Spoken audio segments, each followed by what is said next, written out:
ದಪ್ಪ ಮೆಣಸಿನ್ಕಾಯಿ, ಬೀನ್ಸು, ಇದು ಕ್ಯಾಬೇಜು, ಫ್ಲವರು, ಹಂಗನ ಇದು ಒಂದು ಶುಂಠಿ, ಬೆಳ್ಳುಳ್ಳಿ, ಟೊಮೆಟೊ. ನಾನು ಮೆಣಸಿನ್ಕಾಯಿ ಬಳಸ್ತಾ ಇಲ್ಲ ಇಲ್ಲಿ. ನಾನಿಲ್ಲಿ ಒಂದು ಮಿಕ್ಸಿ ಜಾರಿಗೆ ಒಂದು ಅದೇನು ತೊಗೊಂಡಿವಲ್ಲ ಮೆಂತ್ಯ ಸೊಪ್ಪು, ಅದನ್ನು ಮಿಕ್ಸಿ ಮಾಡ್ಕೊಂಡು ಅದರ ಜೊತೆಗೆ ಅಲ್ಲ ಬೆಳ್ಳುಳ್ಳಿ ಏನು ಮಾಡಿಟ್ಕೊಂಡಿವೋ ಅದನ್ನು ಹಾಕೋಬೇಕು. ಇದ್ರ ಜೊತೆಗೇ 2 ಚಕ್ಕೆ, 4 ಲವಂಗ, 4 ಮೆಣಸಿನ್ಕಾಯಿ ತೊಗೊಂಡೆ ನಾನು. ಒಂದಿಷ್ಟು ನೀರು ಹಾಕೋಬೇಕಿತ್ತು. ಈ ಥರ ಬರ್ತಿದೆ ನೀರು, ಸ್ವಲ್ಪ ಅಳ್ಕಾಗಿದೆ. ನಾನು ಈ ಕುಕ್ಕರ್ ಇಟ್ಕೊಂಡೀನಿ. ಒಂದು ಕುಕ್ಕರಿಗೆ ಒಂದು 3ರಿಂದ 4 ಸ್ಪೂನ್ ಎಣ್ಣೆ ಹಾಕಬೇಕು. ಎಣ್ಣೆ ಒಂಚೂರು ಜಾಸ್ತಿ ಆದರೂ ನಡೀತೆ, ಕಮ್ಮಿ ಬೇಕಾದ್ರೆ ಕಮ್ಮಿ ಹಾಕ್ಕೊಂಡು ನಡೀತೆ. ನಾನು ನಿಮ್ಗೆ ಆಗ ಉಳ್ಳಾಗಡ್ಡಿನ ತೋರಿಸಿರ್ಕಿಲ್ಲ. ಒಂದು ತೊಗೊಂಡನ್ನ ಕಟ್ ಮಾಡಿ ಗುಂಡದಾಗ ಹೆರ್ಚಿರೋ ಉಳ್ಳಾಗಡ್ಡಿ. ಒಂದು 2 ಸ್ಪೂನ್ ಜೀರಿಗೆ ಹಾಕೋಬೇಕು. ಇವಾಗ ಒಂದು 2 ಸ್ಪೂನ್ ಜೀರಿಗೆ.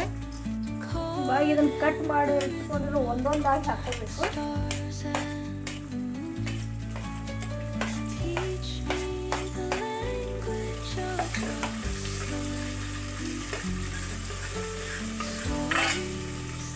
ಇವಾಗ ಕಾಲೇಜ್ ಆಗ್ತಾ ಇದಲ್ಲ.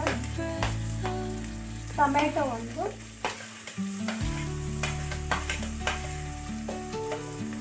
ಬೀನ್ಸ್, ಮೆಣಸಿನ್ಕಾಯಿ,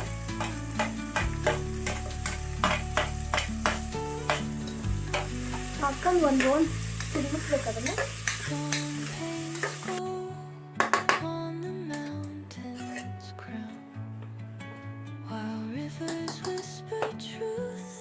ಈ ಥರ ಬಂದ ನೀವೊಂದ್ಸಲ ಟ್ರೈ ಮಾಡಿ ನೋಡಿ.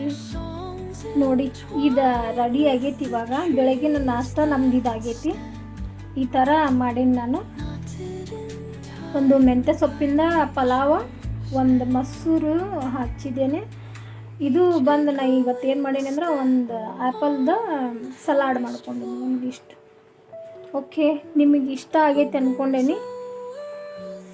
ನಿಮಗೆ ಇಷ್ಟ ಆದಲ್ಲಿ ಪ್ಲೀಸ್ ಒಂದು ಲೈಕ್ ಮಾಡಿ, ಶೇರ್ ಮಾಡಿ, ಕಮೆಂಟ್ ಮಾಡಿ. ಹಾಗೆ ಕೂಡ ನಮ್ಮ ಚಾನಲ್ನ ಯಾರನ್ನು ಸಬ್ಸ್ಕ್ರೈಬ್ ಮಾಡಲಾರ್ದ ನೋಡ್ತಾ ಇದ್ದೀರೋ ಸಬ್ಸ್ಕ್ರೈಬ್ ಕೂಡ ಮಾಡಿ ನೋಡಿ.